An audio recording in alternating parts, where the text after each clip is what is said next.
Hey guys, thanks for joining me. And if you like what you see, please subscribe. Hello, peoples. Welcome.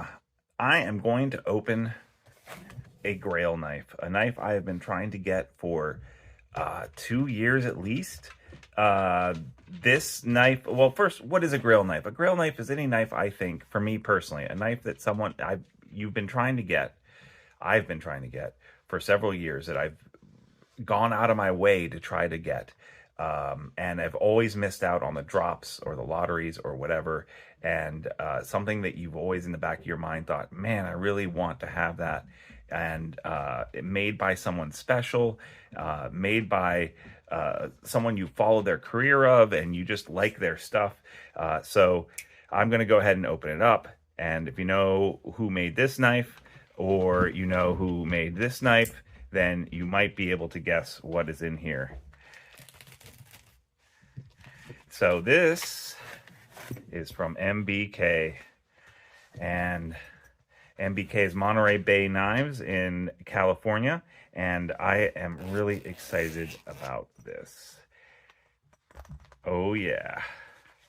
Nice pouch, double pouch. Look at this little guy. This is made by Laconico, and it's the Monterey Bay Otter.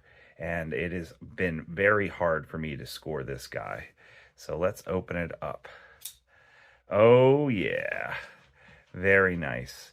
So this is the Otter, and this knife is made in MagnaCut, and it's made in the USA. It is rather expensive. If I didn't say, this is a MagnaCut, and you can see right here, he's kind of hidden where that is. So that's a nice little power play there, the MagnaCut in there. Very, very nice. Yeah, it still needs to be worked in probably, but yeah, it feels very nice. Frame lock, very simple design, but this is something I've wanted for a long time. It is just a quintessential knife to me. And the way that you get this is actually, he's been doing a lottery. And so I've been trying to get in on that lottery for a long time. And there will be a link in the description, and you go to the top and you go to Lotto. And every Wednesday he's been dropping a few of these, and I finally scored it. So this has a lot of the same things that other Monterey Bay knives have. It's got this two in the back, screws in the back. And this sleigh back here has a nice zirconium clip on it.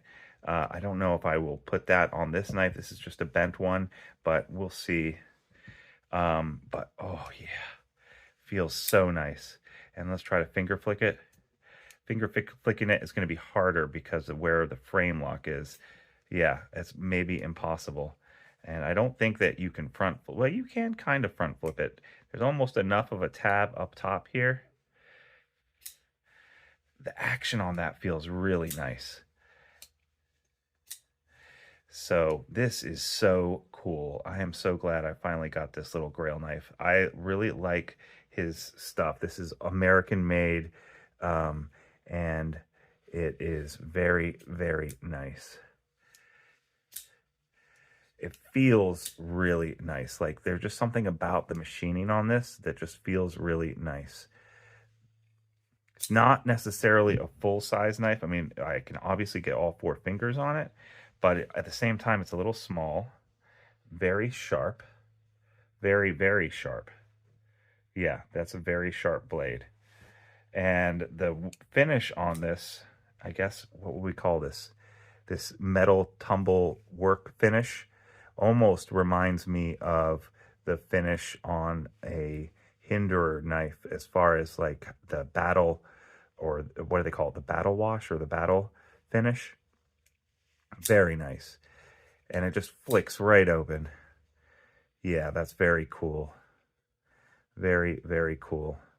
So I've been waiting a very long time to get this, and I'm so stoked that I finally was able to score it. I will do a full review of this knife, obviously, and carry it around and really work it in nicely. And I will also do a disassembly on this once I feel comfortable having carried it a while. And like that, yeah, oh, so nice. The jimping here on top is not what I would call rounded. but it feels very nice, and it's not sharp at all. It just feels prominent. And these studs here are very nice too. I like these studs. A lot of the Ray Laconico knives I've had in the past, like the slayback, have been flipper tabs, and they run on bearings. This runs on phosphor bronze. I'm almost 100% sure. I can see in there. I'm not 100% sure about that. Could be that the pivot just needs to be played with a little bit to adjust it if it is on bearings, because right now it just feels like it's on washers. And then, this is the Mini Keen, which is another great knife, but this is made in conjunction with Caviso knife people. This is a very nice little piece here, and this one costs like $60. This costs like, and these are foreign made, so that's why they're so cheap. This is actually foreign made too, although it costs more. The slayback is a great design. I really like this design. This is ZDP 189. Usually most of Ray's knives are ZDP 189, and this is American made and made in Magna Cut. So I believe everything on this knife is made in-house or made by Americans, which is cool. I don't mind quality when it comes from other countries, but it's also very nice to have something that's American made. And yeah, just this knife has a very strong following, and a lot of people look for it, want it.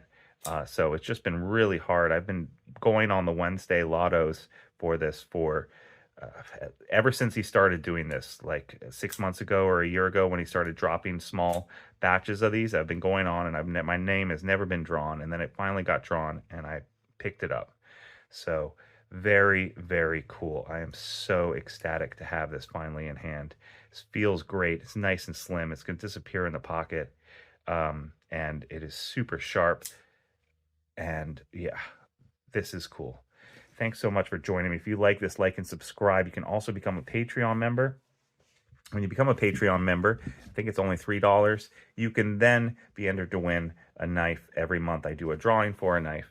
So it's like a $3 lottery ticket. So please join me on Patreon. I really appreciate your support. Thanks so much, guys, and I'll see you next time on Sharp Ends. Bye-bye now.